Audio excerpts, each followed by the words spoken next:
kemarin yang membahas tentang bagaimana mengajak orang yang masih dalam keadaan berdosa dengan cara harus dengan cara yang lemah lembut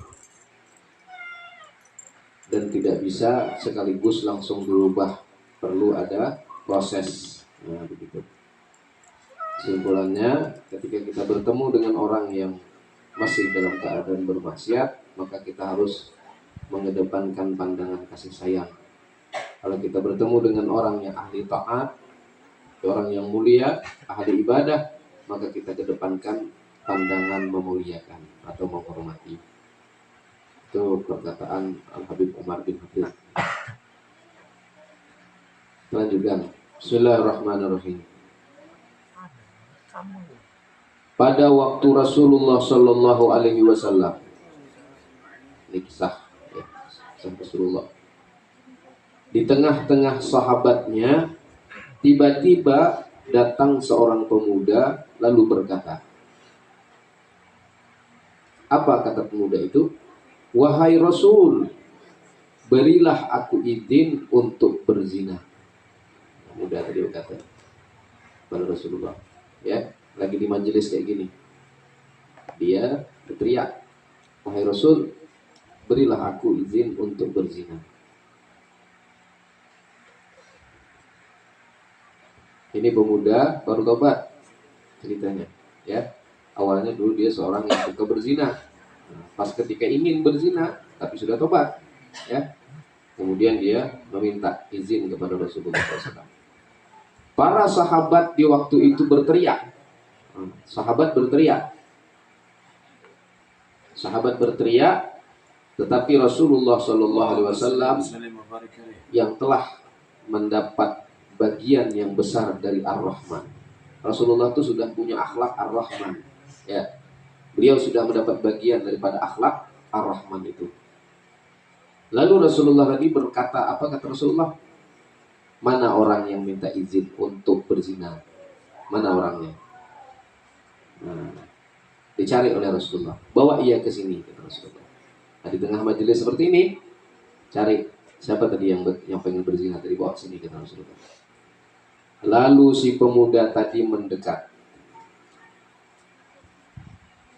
Kemudian Rasulullah SAW berkata, apakah engkau minta izin untuk berzina?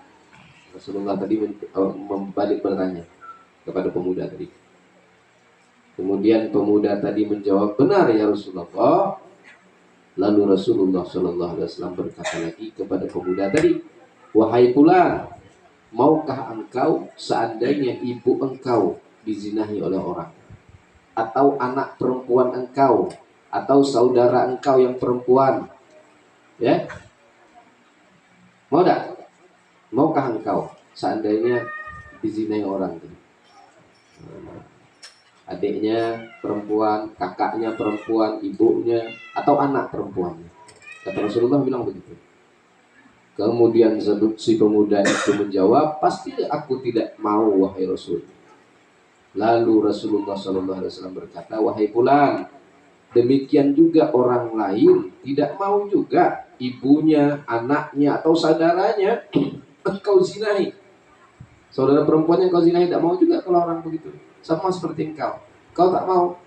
Dan orang pun juga pasti tidak mau. Dia punya adik, dia punya ibu, dia punya anak perempuan dizinahi. Kemudian Rasulullah SAW mendoakan si pemuda tadi seraya memegang dadanya. Pemuda tadi maju, ya, maju si pemuda tadi.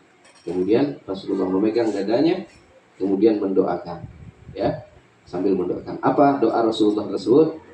Allahumma tahhir qalbahu waghfir dzambahu wa hassin farjahu.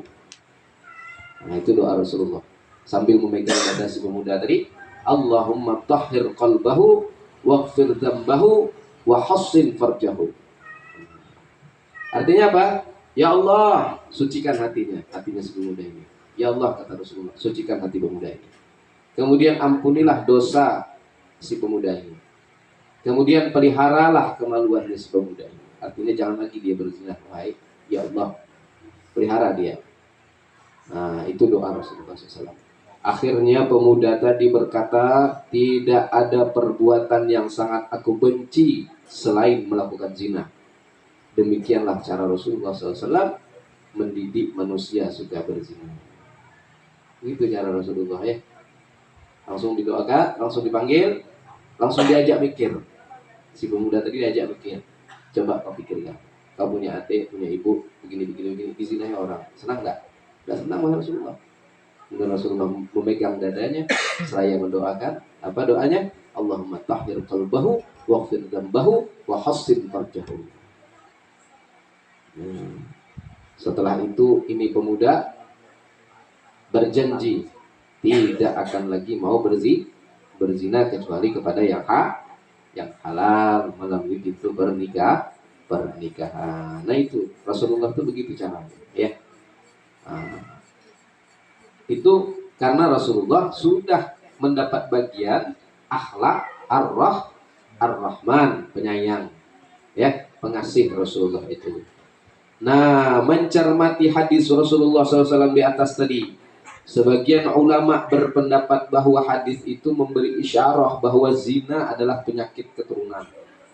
Dengan pengertian apabila seorang melakukan zina, nanti ada anaknya atau anak cucunya yang melakukan zina, itulah hukuman dunia bagi orang yang melakukan zina. Na'udzubillah min dzalik. Ya, mudah-mudahan jangan sampai demikian ya.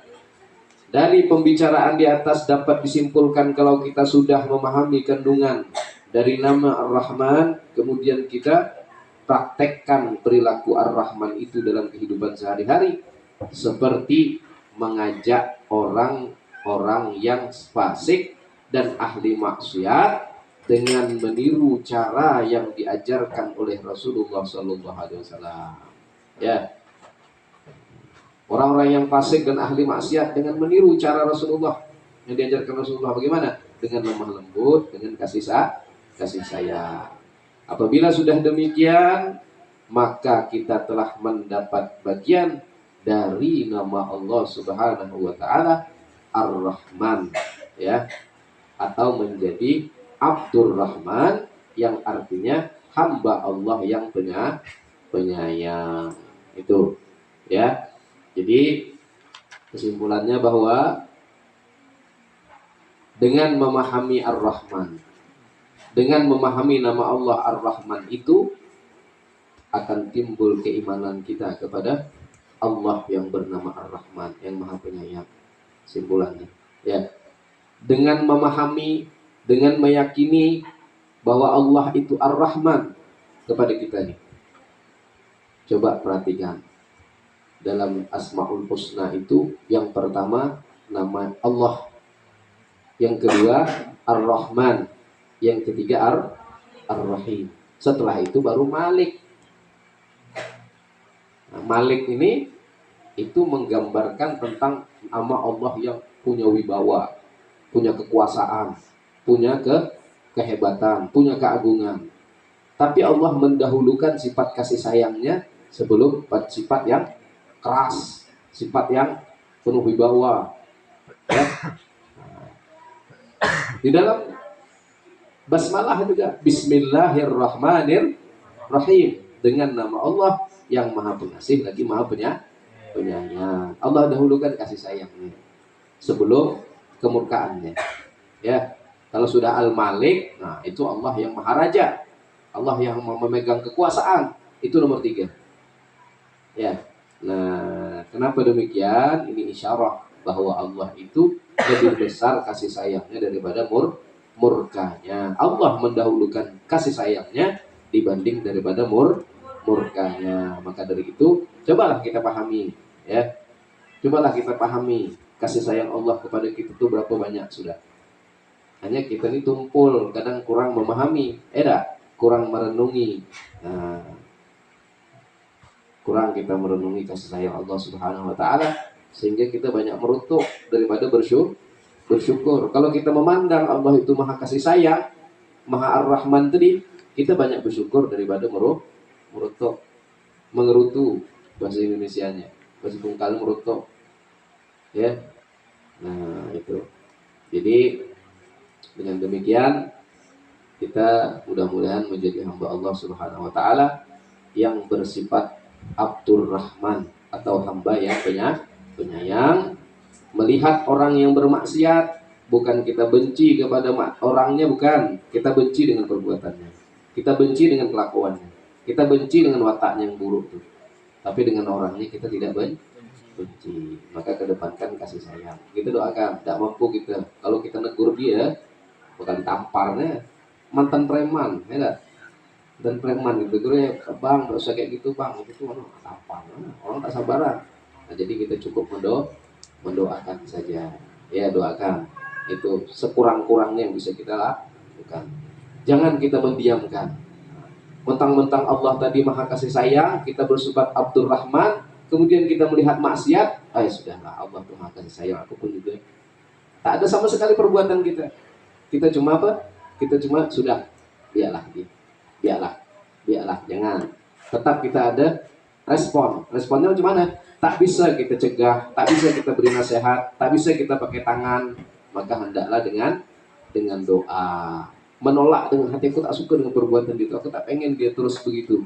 Maka kita doakan dengan minta kepada Allah supaya dia diberikan hidayah untuk bisa kembali ke jalan yang benar. Begitu ya sifat seorang Abdurrahman ya. Orang Abdurrahman adalah hamba yang sudah punya akhlak dengan akhlak Allah Ar-Rahman, yang mengedepankan kasih sayang dibanding kemurkaan.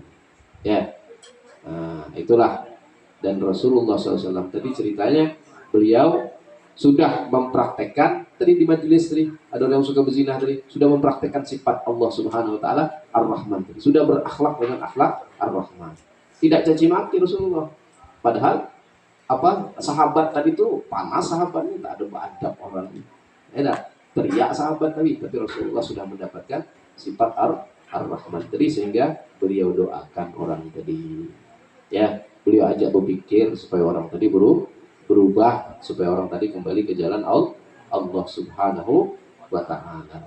Jadi ya, sampai di situ Abdurrahman ya, hamba Allah. Insyaallah pada pertemuan yang akan datang yaitu Ar-Rahim, nama Allah yang ketiga. Wallahu a'lam bissawab. Al-Fatihah.